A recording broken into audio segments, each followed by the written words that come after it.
guys, unbox natin yung ating parcel galing sa TikTok Shop. Ito ang Tower Radio na Baopeng Yobi 5R. Dalawang unit yung binili natin guys kasi tested natin siya. So ito is pang tatlong beses na natin bumili dito na tagdadalawang Yobi 5R. Mag-hoard tayo ng Baopeng Yobi 5R kasi gamit sa work. Makasama ko kasi napapabili sa, siyempre nagtitiktok, nag-a-apply tayo kaya go lang ng go. Ito guys ang dalawang unit ng Baopeng Yobi 5R. Huwag babala kayo bumili ng mobile radio guys, take note na basahin nyo yung mga specs yung mga specs kasi para maraman nyo kung anong ang range nya, maabot ng range nya, ang frequency niya, kasi importante maabot yung frequency na gamit nyo sa work.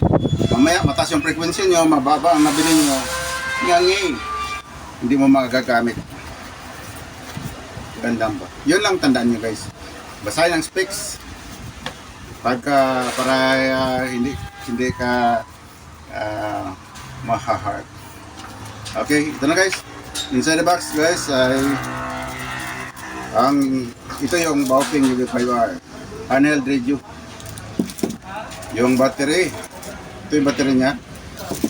Meron siyang clip, pang-clip, pa-clip mo sa mga pants mo, sa mga t-shirt mo, o clip mo dito or sa gilid, sa may gilid na mga sa pants mo.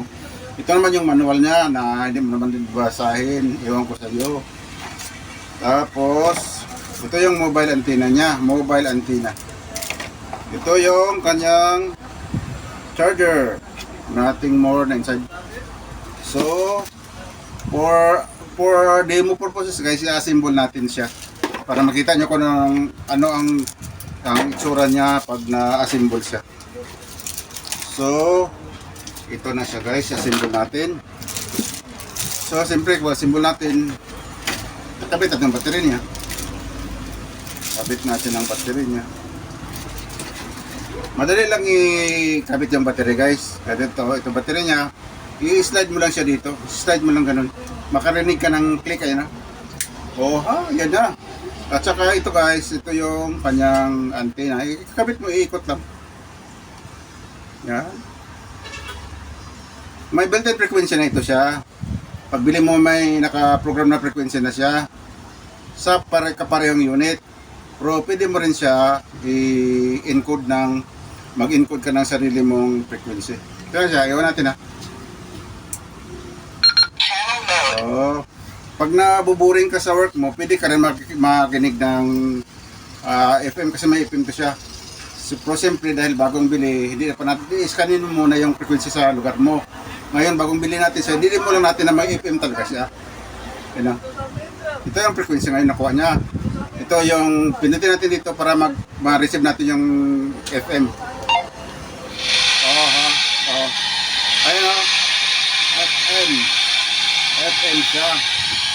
Siyempre, wala pa siya nasasagap ng FM kasi kailangan i-scan mo pa siya para makakuha na yung mga frequency kung saan lugar ka naroon.